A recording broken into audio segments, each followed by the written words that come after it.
세상에 살고 있는 사람들의 그 유형을 그 한 세 가지로 크리스천적 입장에서 한번 생각해 봤습니다. 첫째는 환경지향적인 사람들이 있습니다. 환경지향적인 사람. 이런 사람들은 외적인 조건이나 환경의 지배를 당하는 사람이죠. 그래서 환경에 이끌려 사는 그런 사람들입니다. 시대의 부류에 이끌고 유행에 이끌리고 상황에 이끌리고 이렇게 살아가는 사람들이죠. 그리고 두 번째는 경험을 지향하는 사람들. 그러니까 내가 어떤 지식을 가지고 있느냐, 내가 어떤 경험을 했느냐를 가지고 내일을 살아가는 사람이에요. 이런 사람들은 많은 경험이 필요하다, 많은 지식이 필요하다, 이렇게 지향하는 사람들이죠. 참 어떤 면에서 도전적인 사람이고, 이런 사람들은 자기가 기준이 되어서 어떤 것을 옳고 그름을 판단하고 자신의 중심이 되어서 미래를 개척해가는 아주 추진력 있는 도전적인 삶을 살아가는 유형의 사람들이고, 세상 사람들이 누구나 추구하는 그런 유형 중에 하나이기도 하죠. 그러나 또 한 유형의 사람인데 그것은 바로 신앙을 가진 사람입니다. 신앙 지향적인 사람, 신앙을 가진 사람. 그래서 이런 사람들은 하나님께 믿음을 둡니다. 결정권을 그에게 둡니다. 그래서 신앙적 관점에서 인생을 풀어가는 사람, 이런 유형의 사람이죠.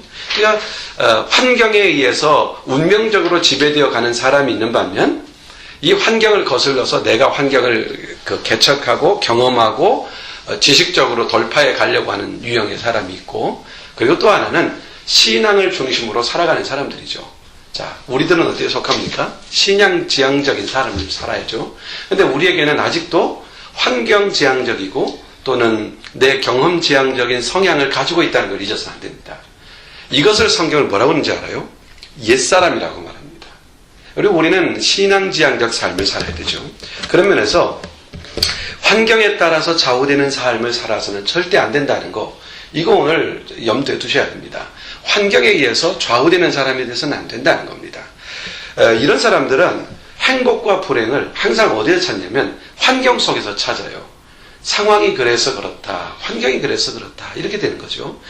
행복과 불행의 문제가 결국은 내 자신의 문제인데 내 자신 속에서 보지 않고 외부에서 발견하고, 되게 이런 경우 탓을 하는 경우로 많이 나타나기도 하죠. 무슨 조상 탓을 한다는 그런 표현도 여기 하나 들어갈 겁니다. 그래서 이런 유형을 살다 보면은, 이런 유형을 집착하다 보면은 누가 이렇게 칭찬을 해주잖아요. 그럼 막 용기가 나서 적극적으로 일해요. 그런 반면 누군가 조금 어떤 책임감을 추구하고 또는 어떤 것을 어려운 말, 즉 문제점이 지적되고 이러면 기가 팍 죽어서 그 일을 기부업하려고 하는 그런 형태로 나타나게 되는 것이죠. 이것이 바로 환경지향적인 사람에게서 나타나는 거예요. 그래서 이런 사람들은 기쁨과 슬픔을 어디서 찾느냐면 환경 속에서 찾아요. 그러니까 내 자신의 기쁨도 슬픔도 내 것이 아니에요. 내가 기뻐서 기쁜 게 아니고 내가 슬퍼서 슬픈 게 아니라 환경 속에서 남에게서 빌려오는 거예요. 다른 사람이 나를 기쁘게 하는가? 다른 사람이 나를 즐겁게 하는가? 다른 사람이 나를 행복하게 하는가? 여기에 따라서 행복과 불행이 달라지죠. 이러다 보니까 이런 사람들의 경우는 항상 상황에 종속되어져요. 기복이 심하고 삶을 살기가 부드럽지가 않죠. 언제나 기복이 심한 삶을 살게 되죠. 일반적으로 이런 성향은 우리 모든 사람들에게 다 있는 것들이에요. 그런데 이런 삶을 선택해서는 안 된다는 것이죠. 이걸 과감하게 우리 자신 속에서 있는 모습들을 끊어버리는 일들을 결정해야 돼요. 그런데 이런 삶을 끊어버린다고 끊어지는 게 아니라 이것을 집었던 손을 어디로 집으면 돼요? 놓고 다른 것을 집으면 되는 겁니다. 우리가 어떤 것을 선택함으로써 어떤 것을 버리게 되는 것이지, 그것을 버림으로 다른 것을 선택하는 게 아닙니다. 뭘 버려야 다른 것을 선택하는 게 아니라 다른 것을 선택하면 그것을 버려지게 되는 것이죠. 우리가 세상을 선택하지 않고 예수를 선택하는 순간 우리는 세상과 멀어질 수밖에 없는 것이죠. 바로 그런 것입니다. 사도행전 27장에 보면은 미양이라는 곳을 떠나서 로마로 향하는 배가 하나 출발하죠. 이 배가 처음에는 순풍을 만나서 잘 갔습니다. 근데 중간에 광풍을 만나죠. 그 광풍 이름이 유라굴로라고 하는 광풍이에요. 아주 큰 광풍이 지중해 연안에 일어나는 그런 그 광풍이라고 그래요. 겨울이 오기 직전 온 광풍인데 아주 큰 광풍이래요. 이 광풍에 시달리면서 그렇게 그 순풍에 달 때는 서로 평화롭고 화기애애하고 그랬는데 광풍이 일어나자 막 이제 문제를 제기하는 거. 선장에게 따지고 또 다른 사람에게 문제가 있지 않느냐 따지고 불화가 일어나죠. 근데 나중에 이 광풍이 더 심해지니까 이제는 따지는 것도 못해요. 불평도 못해요. 어느 정도가 되냐면 절망을 해버려요. 어떻게 절망하면 이제 죽었다 이거죠. 이제 죽었다. 바로 이렇게 환경의 상황. 처음에 배가 출발할 때 환경을 보고 출발했어요. 사도 바울이 경고했어요. 지금 출발하면은 분명히 큰 광풍을 만날 거니까 기다렸다가 겨울이 지나서 출발하는 게 좋겠다. 분명히 얘기를 했어요. 아니다. 이렇게 좋은 일기에 무슨 광풍이 있느냐. 환경에 따라 출발하죠. 또 광풍을 만나서 환경이 바뀌어지니까 불편하고 어디까지 이르러요? 절망하는 데까지 이르죠. 바로 이것이 이 절망, 상황에 이끌려 살아가는 사람들의 한 유형 단면을 보여주는 면모입니다. 소유라는 것도 그래요. 소유라는 거. 소유라는 것도 생각해 볼 필요가 있어요. 예수님은 이렇게 말씀했습니다. 사람의 사는 것이 소유에 넉넉한 데 있지 아니하다. 분명히 말씀했거든요. 소유에 넉넉한 데 삶에 있는 것이 아니라는 겁니다. 그러므로 뭔가를 소유했다고 해서 행복해지고 뭔가를 덜 소유했다고 해서 불행해지는 것, 이것은 그리스도인의 삶의 태도가 아니죠. 바로 이런 부분이 있으면 행복하고 없으면 불행하고 철저히 환경지향적인 성향을 갖고 있는 모습이라고 하는 것이죠. 우리 자신을 한번 검토해 보면은 이런 면모를 금방 발견하게 되죠. 자, 또 하나 이런 것들이 있어요. 다른 사람의 평판이라는 거. 우리가 생각할 때 사실 다른 사람의 평판은 그리 중요한 것이 아닙니다. 내 자신이 중요하고 내 진실이 중요하고 내가 정말 정직한 것이 중요하고 내가 이 세상에서 바르게 사는 것이 중요하고 이게 중요한 것이지, 다른 사람이 평판에 따라서 울고 웃고 또 실망하고 살고 죽겠다고 나서고 다른 사람 평판과는 관계가 없는 것입니다. 내가 하나님 앞에서 얼마나 정직하냐, 진실하냐, 바른 길을 걷고 있느냐, 바로 그런 것이죠. 만약에 우리가 평판이 중요하다면 사람들의 눈치를 보며 살아야 될 거 아닙니까? 그러나 우리들은 사람의 눈치를 보는 사람이 아니라 우리 자체가 빛이고 우리 자체가 소금이라고 주님은 말씀하는 거죠.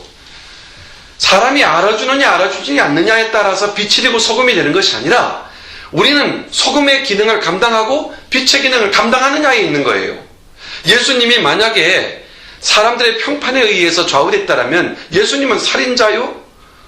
그야말로 모함받아서 죽은 처절한 사람에 불과하죠. 그러나 예수님은 아버지 하나님으로부터 받은 소명에 따라서 구원자의 길을 묵묵히 걸어갔던 것이죠.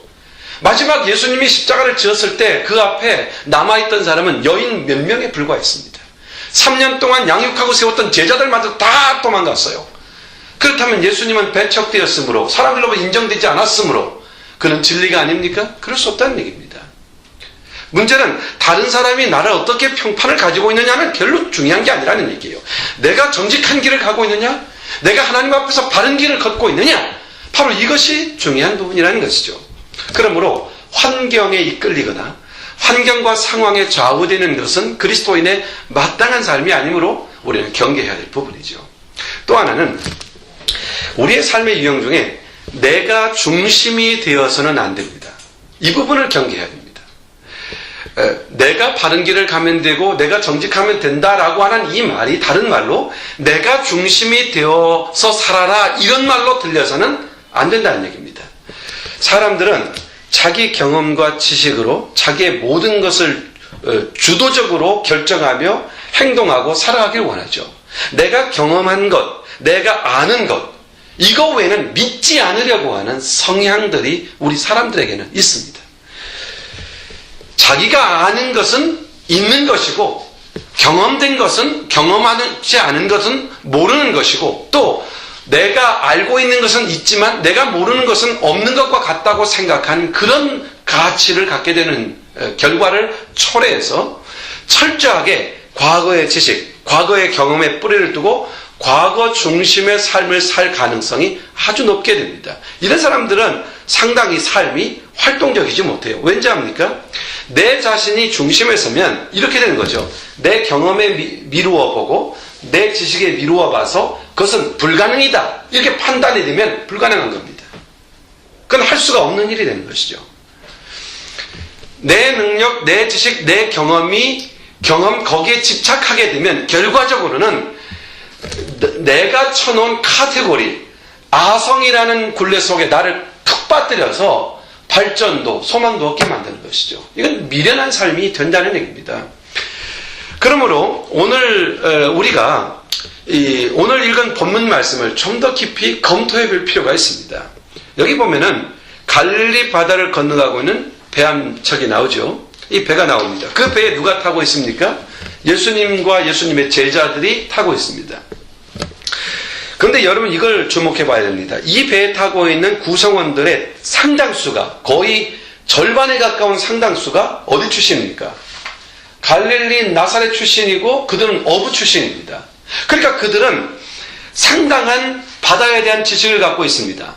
바다에 대한 경험이 있고 바다에 대한 지식이 있고 그리고 배를 다루는 지식이 있고 풍랑에 대처할 수 있는 그런 경험과 경륜을 가지고 있었던 사람들입니다. 그러므로 그들은 이 광풍이 좀 일어났다고 해서 두려워할 이유가 없을 만한 그런 사람이었습니다. 그런데 오늘 본문에 보니까 어떻게 됩니까? 한마디로 이런 겁니다. 이제 죽게 되었다. 우린 죽었다. 아주 절대절망이죠. 이제는 죽었다. 우리는 죽게 되었다. 벌벌 떨고 있어요. 반면에 고기잡이하고는 전혀 관계없으셨던 예수님. 예수님의 전직이 뭡니까? 목수입니다. 목수. 그렇지 않아요? 목수니까 어부하고는 전혀 관계없는 분이에요. 그분은 오히려 그 광풍 속에서도 편안하게 고무를 베고 주무시고 계셨다는 얘기예요. 아이러니죠. 아이러니입니다. 왜 이런 모습이 연출되고 있느냐 하는 문제를 한번 살펴볼 필요가 있죠. 제자들이 갈릴리 바다에 대한 많은 지식과 경험과 경륜 아무리 많아도요, 지금 당면하고 있는 태풍이 너무 생소하다는 겁니다. 즉 다시 말해서 첫 경험이에요. 이런 태풍은 보지 못했던 겁니다. 아니 갈릴리 바다라는 바다가요 실제로는 겟네사렛 호수라고 말해요. 레이크라고요. 그러니까 거기에서 풍랑이 불어봤자 얼마나 불었겠느냐는 것이죠. 물론 예수님이 타고 있던 배가 저남이거나 중형배가 아니고 고깃배였다는 사실이에요. 그러니까는 고깃배를 흔들 만큼의 풍랑은 제자들이 다 경험했었던 것이죠. 그런데 여기에 보면은 이 풍랑을 표기하는 큰 풍랑이 할 때 큰이라는 단어가 메가라고 하는 단어를 썼어요. 메가라는 것은요, 어마어마한 바다에 있는 큰 폭풍과 같은 폭풍을 말하는 거예요. 그런 어마어마한 휘용돌이를 말하는 거예요. 그런 큰 풍랑이 일었으니까 제자들은 이 풍랑 앞에는 속수무책이죠. 아무것도 할 수가 없는 거예요. 이전에 경험해 보지 못한 자신들의 경험과 지식의 한계를 뛰어넘는 뭘 만났어요? 태풍을 만난 거죠. 자, 이게 문제입니다. 경험과 지식을 기초로 사는 사람들은 자기 경험과 지식에 넘치는, 초월하는 일을 딱 당면하게 되면 어떻게 돼요? 다 스탑돼요. 절망이죠. 낙심이죠. 나는 도무지 할 수 없다는 것이죠. 그러므로 경험과 지식을 기초로 삼아 사는 것이 얼마나 가소로운 일인가에 대하여 우리는 인정할 필요가 있는 겁니다. 이대로 가면 죽는다. 이게 경험적 산실이죠. 자, 이전에는 내가 갈릴리 호수에서 바다 그물질할 적에 참 바람이 심하게 불 때 일었던 풍랑, 그때 힘들었던 걸 기억해요. 그래서 잘 조심해서 육지로 나오는 법을 터득하고 있어요. 그런데 지금은 도무지 이 바다에서 이룰 수 없는 폭풍이라는 것이 폭풍이 일었어요. 경험의 한계, 지식의 한계, 내가 경험한 것을 한계를 뛰어넘고 지식의 한계를 뛰어넘을 때 사람에게 다가오는 특징적인 요소가 뭔지 압니까? 두려움입니다. 두려움. 죽게 되었다 이거죠. 그리고 기브업하는 거예요. 여기서 우리가 하나 분명히 짚고 넘어갈 것이 있는데, 인간을 가장 불안하게 만드는 요소, 그게 바로 두려움이라는 것이죠. 다가오는 두려움, 내 인간의 한계를 뛰어넘는 것에서 오는 두려움, 나의 지식에서 뛰어넘는 데서 오는 두려움, 뭔가 해석이 안 되고 이해가 안 될 때, 해석이 안 되고 이해가 안 되는 일을 당면했을 때 오는 두려움. 지식과 경험 자체가 오히려 이런 때는 걸림이 되죠. 내가 경험과 지식으로 살았던 사람들에게 있어서 경험에 초월한 문제가 당면에 오면 경험과 지식으로 분석하고 검토해야 되는데 그게 안 돼요. 막막하죠. 절망적이죠. 지금 제가 드리는 이 말씀이 우리 자신이 다 당면하고 있는 과제들이에요. 우리는 경험과 지식의 기초를 두어서 이제까지 살아왔고 그렇게 살아가고 있어요. 그래서 경험을 빌리고 지식을 빌리려고 해요. 그러나 경험과 지식에 뛰어넘는 일들을 우리는 당면해요. 이때 사람들은 절망하게 되죠. 그래서 인생은 모두가 절망에 부딪히게 되는 겁니다. 불안과 공허와 두려움, 이것이 인생이 갖고 있는 가장 큰 문제점 중에 하나입니다. 공허한 마음이 확 밀려오잖아요. 그때 사람들이 뭘 갖죠? 우울증, 공황장애. 여러분 공황장애 경험해 본 사람 있어요? 제발 거기에 들여서는 안 돼요. 공황장애에 딱 들게 되면 어떻게 해요, 사람이? 그냥 다운돼요. 그냥 플랫 돼버려요. 아무것도 볼 수가 없다고 그래요. 무한의 절망의 구덩이 속에 그냥 무적행 속 깊이를 모르는 끝이 없는 곳으로 나락되는 느낌, 그거 외밖에 없다고 그래요. 그러면 불안과 공허와 두려움, 이게 인간을 휘어감는 가장 큰 문제점이라는 것을 알 수 있죠. 이런 것들이 어디서 오느냐? 기본적으로 자기상실에서 옵니다. 자기상실. 즉 다시 말해서 가치관을 상실했을 때, 내가 가치 기준으로 이거 가치 기준이 오잖아요. 그걸 잃었을 때 이런 공황장애가 오고 두려움이 오고 두려움이 공황장애로 전락하죠. 예를 들어서 예전에 베트남 전쟁 때 막 미군들이 막 어린아이들을 사륙하고 막 이런 것까지 명령이 떨어져서 다 죽이잖아요. 어린아이들은 막 총 쏴서 죽이고 난지하게 그냥 죽이잖아요. 이런 것을 경험했던 미군들이 미국에 돌아와서 한 사람도 정상적인 삶을 살지 못했다고 그래요. 그들이 사회의 문제점에 대해서 얼마나 심각한 문제를 경험했는지 몰라요. 이런 사람들이 산속에 들어가서 사람만 보면 죽이려고 하는 왜 영화에서 좀 그런 주제로 영화 많은 그런 토픽으로 나오잖아요. 그게 다 그런 데서 기인해서 오는 것들이죠. 베트남 전쟁이 가져왔던 그 참혹한 인간의 가치관을 뛰어넘는 데서 오는 상황을 딱 당면했을 때 인간은 두려움을 느끼게 되고 공황을 느끼게 되고. 그래서 이 가치관의 문제가 상당히 중요해요. 대개 사람들은 우리에게 변화되는 것들에 대하여 수용하려고 하는 성향이 약합니다. 배타적이죠. 보수성이 강하죠. 그래서 변화되어야 할 것과 잃어버려야 될 것들에 대하여서 분별하거나 그것에 대하여 수용할 수 있는 그런 가치체계를 잃었을 때, 즉 다시 말해 이런 거예요. 잃어버려야 될 것이 무엇인지, 얻어야 될 것이 무엇인지, 변화되는 것이 무엇인지에 대하여서 그 가치 기준을 상실했을 때 사람들은 공황을 겪죠. 어려움을 겪죠. 마땅히 잃어버려야 될 것을 잃어버리면서도 사람들은 애착심을 못 놓게 되는 것, 이것도 또 하나의 증상이죠. 그래서 대개 이제 노인들이 되면은 시간을 놔야 되고 건강도 놔야 되고 삶도 놔야 되고 이게 다 놔야 되잖아요. 근데 그걸 놓을 수가 없는 거예요. 그 가치들, 인생의 가치들, 인생에 다가오는 변화들, 인생에서 잃어버릴 수밖에 없는 것들, 인생에서 궁극적으로 놔야 되는 것들에 대하여서 놓지 못하고 집착하게 되고, 이런 가운데서 자기 상실을 경험하게 되고 가치관의 상실을 경험하게 되고, 그래서 두려움을 찾아오죠. 이 문제는 지금 현재 우리가 이 설교 시간 이 얘기를 들으면서 여러분에게는 상관이 없는 일인지도 모르죠. 그러나 분명히 이 문제는 우리에게 기다리고 있는 문제이기도 합니다. 그리고 이 불안과 공허와 두려움은 내가 인간으로서의 존엄성을 상실했을 때 오는 그런 두려움이기도 합니다.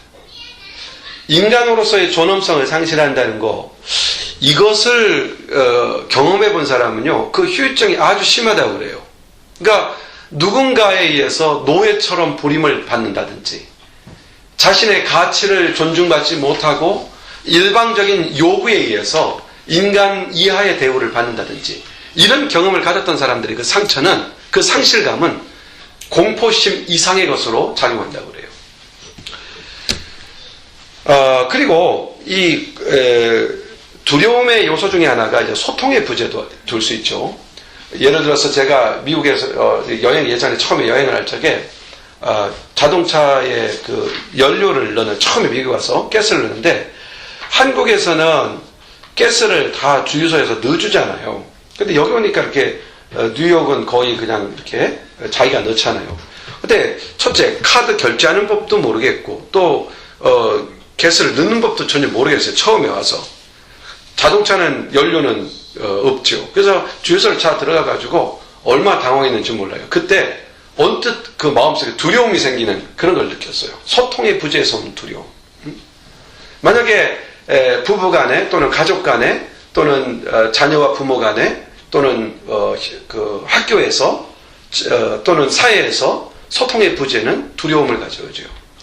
소통은 상대편을 알고 상대편을 인식하고 상대편을 수용하는 데서 오는 그런 교제를 이루는데 그게 단절되는 데서 오는 위협감 이런 것들 있죠. 또 나아가서 가장 중요한 것 중에 하나인데요. 이 두려움의 요소 중에 하나는 소명감의 부재입니다. 그러니까 예를 들어 이런 겁니다. 세상을 바르게 살고 명랑하게 살기 위해서 나는 적어도 내가 하고 있는 이 일은 중요하다. 정말 내가 맡은 이 일은 정말 중요하다. 내가 목숨을 걸고 할 수 있는 그런 가치 있는 일이다. 그럴 만한 가치, 그럴 만한 헌신, 그런 것을 가지고 있을 때 사람들은 삶의 의욕을 느끼고 도전을 하지 않습니까? 여러분은 어떻습니까? 여러분에게 이런 거 있나요?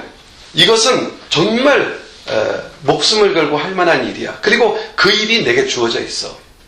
나는 그 일을 가지고 있어. 나는 그 일을 하고 있어. 거기서 삶의 용기와 결단과 도전과 그리고 내가 이 일을 하다 죽어도 여한이 없다고 하는 이런 소명의식, 이런 것에 투자하면서 살 때 사람들은 지혜와 용기를 가지고 삶을 개척해 갈 수가 있는 것이죠. 그런데요, 우리가 이걸 아셔야 됩니다. 바로 지금 말한 이런 소명감의 문제는요, 우리가 본질적으로 볼 때 신앙, 믿음 안에서만 발견될 수 있는 요소들입니다. 왜냐하면 그 모든 소명감이 가는 본질적 요소가 영원성을 지녀야 하고 그리고 영생을 가질 수 있는, 즉 영원성을 지속할 수 있는, 나를 보장할 수 있는, 그것이 언젠가 궁극적으로 나에게 보상이 될 수 있는 바로 그런 소명감들, 바로 거기에서 이런 그 확고한 소명감이 생기기 때문이죠. 그런 면에서 우리는 신앙으로 다시 한번 돌아와야 합니다. 신앙의 문제를 검토해 봐야 합니다. 신앙이 무엇인지를 배워야 합니다. 본문을 자세히 보면은 다시 본문을 한번 돌아와 봅시다. 이 본문에 보면은 어이없는 장면, 좀 넌센스한 장면이 나옵니다. 제자들이 풍랑을 만나자 자기 경험과 지식을 동원했습니다. 자신의 능력으로 막아보려고 최선을 다했습니다. 그리고 절망을 합니다. 아까 말했듯이 내 경험의 한계를 초월했고 내 지식의 초월을 경험했기 때문이죠. 그러나 그들이 하지 못한 게 하나 있습니다. 그들은 이미 경험했습니다. 알고 있습니다. 그런데 하지 못한 게 있습니다. 그게 뭡니까? 지금 여기에 누가 함께하고 있는지 이걸 잃어버린 겁니다. 누가 함께하고 있는지. 자기 경험 자식으로 하려다 보니, 자기 지식으로 하려다 보니까 함께 계신 분이 누군지를 잊어버린 겁니다. 다시 말해서 제자들은 예수님이 함께 계시다는 것을 잃어버려서는 안 되었습니다. 이게 뭡니까? 신앙의 문제였습니다. 그들이 경험과 지식을 잡느라고 뭘 놓쳤던 것이죠? 신앙을 놓친 것입니다. 경험과 지식과 신앙은 어떤 의미에서 융화되기에 쉽지 않은 요소들입니다. 예수님이 함께 계시다는 것을 잊어버려서, 예수님 그분이 누굽니까? 메시아요, 하나님의 아들이요, 전능하신 하나님이셨습니다. 이들은 이미 예수님 앞에 주는 그리스도시요 살아계신 하나님의 아들이십니다라고 고백할 수 있었던 사람들입니다. 여기에 그 배에 바로 그분이 계셨고 그들의 삶의 현장에 그가 함께 계셨는데 중요한 것은 까맣게 잊었다는 것이죠. 뿐만 아니라 여기 보면은 이런 구절이 나옵니다. 예수님을 깨우면서 하는 말 뭐라고 합니까? 우리가 죽게 된 것을 돌아보지 아니하나이까. 요 말이 얼마나 셀피시한 말인가를 보세요. 지금 보세요. 예수님은 주무시고 계시고 제자들은 깨어 있습니다. 당연히 깨어 있는 사람들이 위협을 알았으면 주무시고 있는 예수님을 흔들어 깨우면서 적어도 상식적이라면 예수님, 선생님, 이거 풍랑이 일어서 배가 가라앉으면 우리가 죽게 되었으니까 예수님 일어나십시오. 그냥 침몰되면 죽을 수도 있습니다. 깨어나십시오. 이렇게 깨워야 정상 아닙니까? 근데 지금 주무시고 있는 예수님을 깨우면서 깨우는 말이 뭡니까? 내가 죽게 되었습니다. 우리가 죽게 되었습니다. 바로 이런 모습, 잃어버린 거죠. 뭘 잃어버렸어요? 신앙을 잃어버린 거죠.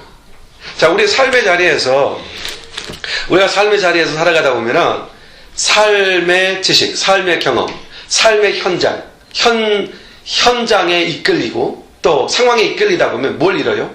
신앙을 잊어버린다니까요. 그냥 잊어버려요. 어저께 이런 황당한 일이 있었어요. 우리 그 세탁기 고장난 지가 좀 오래됐어요. 그래서 세탁기를 고쳐야 되는데 보니까 너무 망가졌어요. 그게 산지 지금 1년도 안 됐어요. 몇 개월 되지도 않았어요. 물론 중고를 사가지고 그런지 금방 고장났어요. 그래서 이번에 다시 알아보니까 그 저렴한 가게에 나와 있는 세탁기가 있어서 그걸 가지러 갔어요. 어저께. 그래서 제 차를 몰고 딱 가서 보니까 세탁기가 워낙 커요. 제 차에 트렁크에 안 들어가죠. 그래서 포기하고 왔어요. 그러면서 고민했죠. 저걸 가져오려고, 그 6월에서 차를 빌리기엔 너무 아까운데 고민했어요. 그 윗집한테 사정해서 빌려볼까? 얘기도 했어요. 근데 아까 우리 집 사람이 와서 이렇게 말해요. 여보, 혹시 주영이가 운전하는 차 그거 접으면은 세탁기 충분히 들어가지 않느냐고. 그걸 몰랐던 거예요. 그 생각만 했더라면 그 차가 있었다는 걸 잊어버린 거예요, 순간. 내 차만 있다고 생각한 거죠. 그래서 어저께 그냥 돌아왔어요. 아무것도 못하고 그냥 돌아왔어요.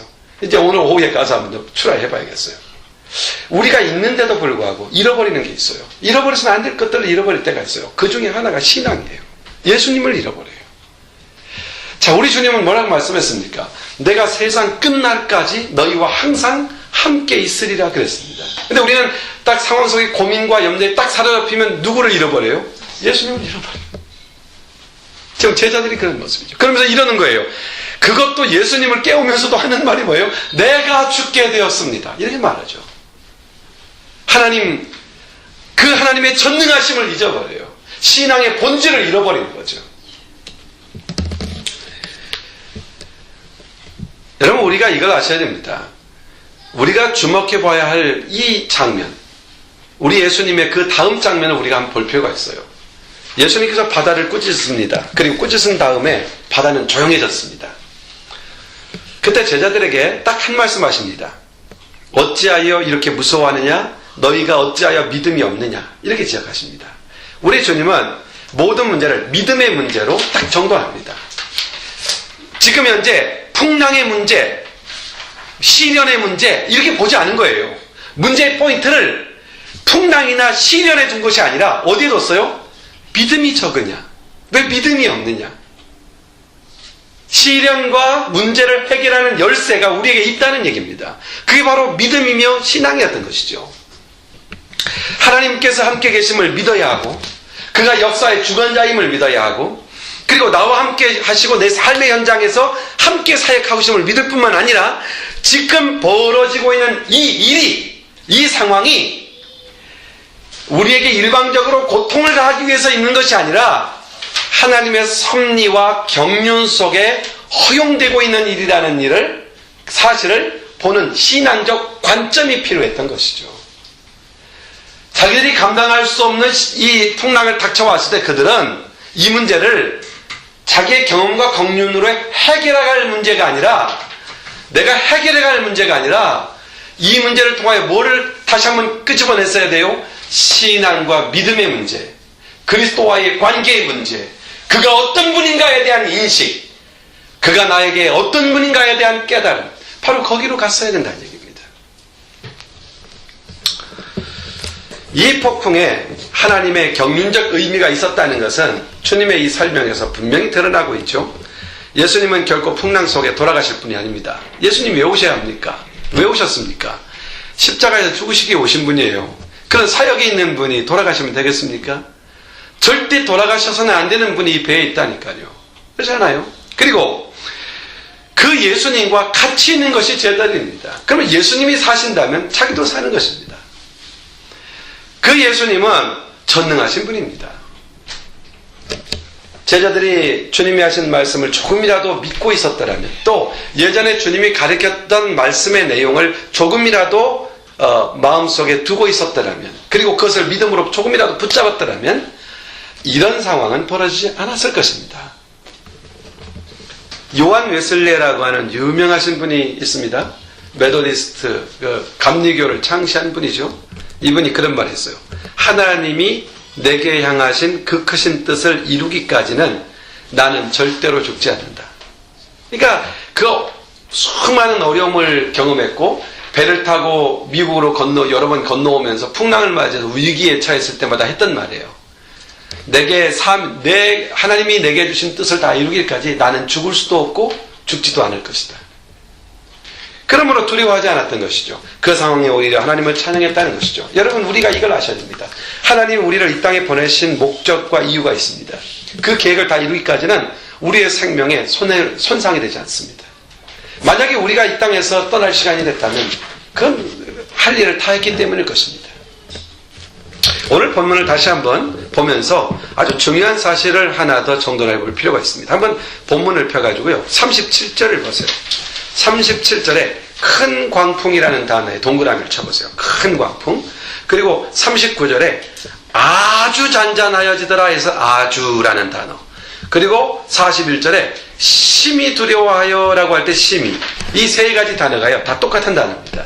이게 바로 헬라어로 메가스라고 하는 단어인데, 라틴어로 보면 메가톤이라는 뜻입니다. 메가톤급, 그러지 않아요? 메가톤급. 아주 강력한 거죠. 그러니까 영어로 말하면은 빅 정도가 아니라 그레이트 정도가 되는 것이죠. 아주 대단한 그런 거예요. 그래서 37절에 큰 광풍이라는 말은 메가 아네몬이라는 뜻인데, 이 말이 메가톤급의 풍랑이 일었다는 얘기예요. 그러니까는 갈릴리 호수에 메가톤급 강풍이 일었다? 그러면 정상이에요, 비정상이에요? 이거는 있을 수 없는 일이에요. 그건 하나님의 경륜에 속한 일입니다. 아셨어요? 만약에 우리의 경험과 지식에 넘치는 어떤 사건을 맞이했다면 그것은 하나님이 주관하시는 일입니다. 믿으시기 바랍니다. 하나님이 주관하시는, 그러므로 두려워하지 마셔야 돼요. 내 역량 이상의 것이 일어나고 있다면 그것은 하나님께서 이끌어 가시는 일입니다. 그러므로 이 땅에서 두려워할 일은 하나도 없다예요. 그리스도인에게는. 하나님은 그 일을 통하여 무슨 계획과 뜻을 이루어 가시기 때문이에요. 자, 그리고 39절에 보면은 아주 잔잔해졌다라고 할 때 이 아주라는 말이 아주 큰 고요함, 메가톤급의 고요함을 말하는 거예요. 자, 보세요. 이 사건을 보고 깜짝 놀랄 수밖에 없죠. 예수님이 그렇게 일던 막 생명을 우회하려고 달려들던 광풍이, 그 일렁이던 파도가 예수님이 고요하라, 잔잔하라, 이 말씀 한마디에 아주 고요해졌다는 거예요. 그 고요가 어느 정도라고요? 메가톤급의 고요. 비교할 수 없는 고요. 주님 말씀 한마디에 그런 역사가 일어났다는 얘기입니다. 이 광경을 보고 제자들의 반응이 바로 41절이에요. 어떻게 됐어요? 심히 두려워했다. 이게 바로 이 메가라고 하는 단어가 뒤에 오고 앞에 명사가 오는데 포본이라고 하는 단어. 이 포본, 고요하되 메가톤급으로 깜짝 놀랐다는 얘기입니다. 놀랐다는 뜻이. 어떻게 놀라요? 이 놀랐다는 말인데, 이 놀랐다는 말의 뜻만이 아니라 두려워했다, 무서워했다, 이런 뜻을 가지고 있어요. 두려워했다, 무서워했다. 무슨 뜻입니까? 그 일렁이 있던 파도에 지금 무서워했다는 게 아니에요. 갑자기 고요해진 이 상황 때문에 두려워했다는 게 아니에요. 뭐에 놀랐어요? 그분의 말씀 한마디에 이 상황이 이렇게 바뀔 수 있는 그 위대하시고 놀라우신 그분 앞에 내가 있는 것이죠. 그분이 누굽니까? 그리스도예요. 하나님을 면전에 대하고 있는 사람으로서의 놀라움, 두려움. 이것은 다른 의미로 하나님 앞에서의 두려움, 경외심을 말하는 겁니다. 예수님께서 바다를 꾸짖었을 때 이 꾸짖다는 말이 마가복음에 나오는 귀신을 꾸짖어 내쫓았다고 할 때 그 꾸짖음과 같습니다. 그러니까 주님이 나가라 명령했을 때 귀신이 나갔던 것처럼 바다도 잠잠하라 그랬더니 그대로 잠잠해졌더라는 얘기입니다. 문제는 그겁니다. 이 상황을 본 사람들의 반응이죠. 그 놀라운 상황이 눈앞에서 펼쳐진 겁니다. 예수님을 대하며 그 놀라운 역사를 대하며 그 앞에서 하나님을 대면한 사람에게서 나타나는 경외심과 두려움. 이게 뭡니까? 바로 우리의 신앙의 본질입니다. 자, 우리가 여기에서 하나님을 경외한다는 말, 하나님을 두려워한다는 말을 한번 주목해 볼 필요가 있어요. 그리스도를 두려워했다는 말이거든요. 이 두려움은 단순한 무서움이 아닙니다. 그것은 경이로운 창조자 앞에서의 창조자로서 발견된 그분에 대한 그분 앞에서의 우리 안에서 일어나는 무한한 주인에 대한 경외심입니다. 그 속에서 일어나는 경외심. 이것을 다른 말로 예배라고도 표현합니다. 어떤 신학자가 칼빈에 대해서 이런 표현을 썼습니다. 칼빈, 그 사람은 하나님을 어찌나 두려워했는지 다른 것은 아무것도 두려워하지 않았다. 정말 두려워할 것을 두려워하는 사람은 두려워하지 않아도 되는 것들을 두려워하지 않는다는 겁니다. 하나님을 두려워하는 사람은 세상의 그 어떤 것도 두려워하지 않는다. 본문의 제자들은 정말 하나님을 크게 두려워했습니다. 아마 이 제자들이 나중에 예수님 십자가에 못 박히시고 그들에게 그 성령이 임하시고 그들에게 진정한 믿음이 들어갔을 때, 즉 거듭났을 때, 그들이 거듭났을 때 이 기록들을 기록하면서 그들은 그 그리스도의 일들이 다 살아났을 것입니다. 그 놀라운 역사들이 살아났을 거예요. 그래서 그들은 십자가를 거꾸로 질 수도 있었고 그 핍박과 모진 고통 속에서 굴하지 아니하고 복음을 전할 수 있는 사람이 되었었던 것이죠. 예수님의 그 위대한 능력을 보면서 일어났던 그들의 경건. 이 경건이 뭡니까? 다른 말로 말하면 여러분 그 주보에 놨죠? 뭐라고 채우고 싶어요? 경건. 경건은 하나님만을 두려워하는 마음이죠. 하나님만을 두려워. 그래서 이 경건은 뭘 두려워하잖아요? 세상을 두려워하지 않는 마음. 세상을 두려워하지 않아요. 세상의 그 어떤 것도 두려워하지 않아요. 말씀을 정리해 봅니다. 우리는 환경에 이끌려 살거나 자기 중심적으로 살아가는 사람들이 아니다. 이거 정리하셔야 됩니다. 자꾸만 환경에 이끌리는 게 우리예요. 자기 중심적으로 살고 싶은 게 우리예요. 그런데 그리스도인은 자기 중심적으로도 환경에 이끌려서도 사는 사람이 아니다. 분명히 얘기하셔야 돼요. 여러분 자신이 자신에게 그걸 분명히 선언하셔야 돼요. 우리는 어떤 사람입니까? 믿음으로 사는 사람들입니다. 신앙으로 사는 사람들입니다. 신앙이 뭡니까? 이렇게 물어요. 신앙이 뭡니까? 뭐라고 말할 수 있어요? 하나님만을 경외하는 마음. 하나님을 경외하는. 그래서 하나님을 경외하고 하나님만을 두려워하기에 세상 어떤 것도 두려워하지 않는 사람. 이것이 신앙의 진정한 자유이고 우리가 누릴 영적 자유입니다. 하나님만 경외하자. 그리고 다른 것은 아무것도 두려워하지 말자. 이것이 우리의 신앙이라는 것을 다시 한번 마음속에 깊이 새기십시다. 그런 의미에서 한번 복창합시다. 오늘은 복창. 한번 따라서 해봐요. 나는 따르세요. 나는 환경에 이끌려 살거나 자기 중심으로 살아가는 사람이 아니다. 자기 중심으로 살아가는 사람이 아니다. 아멘입니까? 아멘. 다른 말로 이야기합시다. 나는 따라서요. 나는 하나님만을 경외하는 하나님만을 두려워함으로 세상의 그 어떤 것도 두려워하는 사람이 아니다. 두려워하는 사람이 아니다. 이게 우리의 자유입니다. 그래서 우리를 자유자라고 말하는 겁니다. 이 신앙이 여러분의 신앙이 되기를 바랍니다. 기도합시다. 하나님 아버지, 고맙고 감사합니다. 오늘 우리의 마음속에 다시 한번 하나님에 대한 경외심을 회복시켜 주시기 원합니다. 우리의 삶 가운데, 우리의 풍랑 가운데, 우리의 시련 가운데 우리가 경험하지 못하고 우리가 우리의 지식으로 해결할 수 없는 일을 딱 당면했을 때 우리는 두려움이 찾아오지만 오히려 그 시간 우리와 함께 하시는 하나님을 의뢰하고 나와 함께 하시는 그리스도를 의뢰함으로 그리스도가 그 일을 행하시는, 너희는 가만히 있어 오늘 너희를 위하여 행하시는 하나님의 일을 보라고 외쳤던 모세처럼 우리가 당당히 우리의 삶의 현장에서 우리와 함께 하시는 하나님의 역사를 경험해가는 우리의 삶이 되게 하여 주시옵소서. 감사하며 예수님의 이름으로